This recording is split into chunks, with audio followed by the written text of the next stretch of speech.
जय गणेश, जय माता जी। मैं बड़ौदा गुजरात से भावना बिनसी कंसारा आप सभी का हार्दिक स्वागत है। मेरी यूट्यूब चैनल आपको पसंद आए तो लाइक और सब्सक्राइब जरूर कीजिएगा। धन्यवाद। आज हम बात करेंगे कर्ज मुक्ति के लिए वास्तु टिप्स।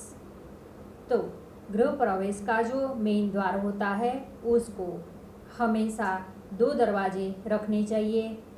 जैसे दरवाज़ा बंद करते समय दोनों दरवाजे आपस में मिल जाए, जुड़ जाए, इस तरह दरवाज़ा बनाना चाहिए। और दरवाजे के ऊपर कलश, स्वास्तिक ऐसे शुभ चिन्ह हमें लगवाने चाहिए। प्रवेश द्वार के पास जो दहलीज होती है उसमें हमें हमेशा इस प्रकार बनानी चाहिए कि ज़मीन के अंदर थोड़ा सा गड्ढा करके नीचे चांदी का तार बिठाना चाहिए और उसके ऊपर चौखट लगानी है और चौखट के ऊपर दोनों साइड स्वस्तिक बनाने हैं। इस प्रकार कोई भी घर में प्रवेश करते समय पैर उठा के घर में आएगा, जिसके कारण कोई भी बाहर की अशुभता वहीं पर रुक जाएगी, घर में प्रवेश नहीं करेगी।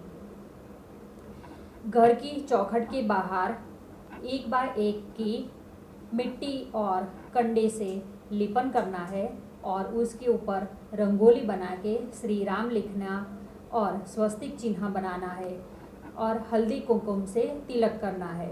इस तरह ऐसा हर रोज करने से अशुभता जो है वो दूर हो जाती है, नकारात्मक ऊर्जा घर में प्रवेश नहीं करती है और घर के सभी लोगों का विकास होता है।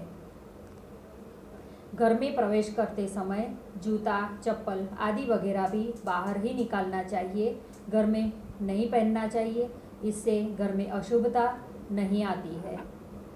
मुख्य दरवाज़ा बंद रखने से भी कर्ज बढ़ता है, तो मुख्य दरवाजे को 24 घंटा बंद नहीं रखना चाहिए। जब सूर्य का प्रकाश होता है तभी दरवाज़ा खुला रखना चाहिए। सवेरे सवेरे सूर्य की रोशनी अगर घर में आती है तो बहुत ही शुभ मानी गई है। 3 दरवाजे सीधी लिटी में हो ऐसे भी नहीं होने चाहिए। ऐसा होने से घर में रहने वालों का बुद्धि ज्ञान का नाश होता है और तिजोरी खाली हो जाती है।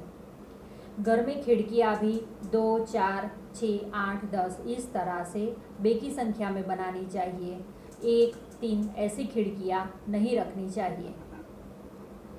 मुख्य द्वार के ऊपर श्री गणेश जी को हमें इस तरह से लगाना है कि उनकी दोनों आजू बाजू में चांदी के स्वास्तिक रखना है और गणपति के मुकुट के ऊपर मोर पंख रहे।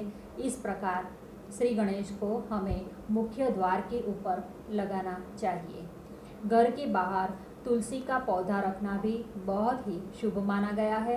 तुलसी का पौधा 1, 3, 5 इस तरह से रखने चाहिए। वास्तु को ठीक करने के लिए घर को कभी तोड़-फोड़ नहीं करवाना चाहिए। जहाँ वास्तु दोष हो वहाँ तांबे का तार या चांदी का तार हमें जमीन में गाड़ देना चाहिए और इस प्रकार वास्तु दोष दूर करना चाहिए। घर में बनाने से पहले चारों पाए जमीन में शहद भर के गड्ढा गाड़ देने से उस घर में रहने वालों को आजीवन आर्थिक मुश्किलों का सामना नहीं करना पड़ता है। तो घर जब बनाना हो तभी शुरुआत अगर करनी हो तो इस प्रकार करनी चाहिए। गौ माता का मूत्र, गंगा जल इसका छिड़काव करना चाहिए और गौ माता का कंडा जो है उसको भी जलाना चाहिए। शुभ मुहूर्त में नदी की रेत को ब्रह्म स्थान में 1 फुट गड्ढा करके गाड़ दे और साथ में 5 रत्न, 5 चांदी के बॉल, गोल बॉल बनाने हैं हमें, उसको रखना है। गोमती चक्र, पीली कौड़िया, हल्दी की गांठ, गंगा जल, तांबे का स्वस्तिक यंत्र, कंकु, अक्षत ये सब रख के पूजा प्रार्थना करें। इसी प्रकार से घर की 9 उप दिशा है उसके भी इस प्रकार गड्ढे करें और शिव पार्वती की पंचोपचार पूजा करने से वास्तु दोष दूर होता है। घर में जो भी भोजन पकाए प्रथम उसे घर के मंदिर के जो देवी देवता है उनको पहले धराए, बाद में सब परिवारजनों को आरोगना चाहिए। वास्तु देवता की भोजन की थाली भी हर रोज निकालनी चाहिए, उनको भोजन देना चाहिए, बाद में वो भोजन पंखियों को डाल देना चाहिए। छत के ऊपर भी मिट्टी के बर्तन में पानी और भोजन हर रोज रखना चाहिए। पहली रोटी गौ माता को और अंतिम रोटी कुत्ते को खिलानी चाहिए। इस प्रकार से भी घर का वास्तु दोष दूर होता है। मुख्य द्वार के सामने अगर बिजली का खंभा हो, टेलीफोन का खंभा हो या बड़ा गड्ढा हो या तो कूड़ा कचरे का ढेर लगा हो तो उसे तुरंत ही हटाना चाहिए। और घर में भी बिन जरूरी सामान या भंगार का सामान ऐसा इकट्ठा नहीं करना चाहिए। दक्षिण पश्चिम यानी कि नैऋत्य कोण में अंडरग्राउंड टंकी, बोर या कुआं ऐसा होने से कर्ज बढ़ता है, तो ऐसा नहीं होना चाहिए। मकान की छत पर ओवरहेड टंक नैऋत्य दिशा में बनवानी चाहिए, लेकिन याद रखें वो कभी लीकेज नहीं होनी चाहिए, इस प्रकार से रखना चाहिए। पश्चिम मुखी हनुमान जी की छवि मुख्य द्वार की ओर मुख रहे, इस प्रकार से लगाने से वास्तु दोष दूर होता है। कर्ज मुक्ति के लिए दक्षिण में सिर और उत्तर में पैर रहे, इस तरह से हमें सोना चाहिए।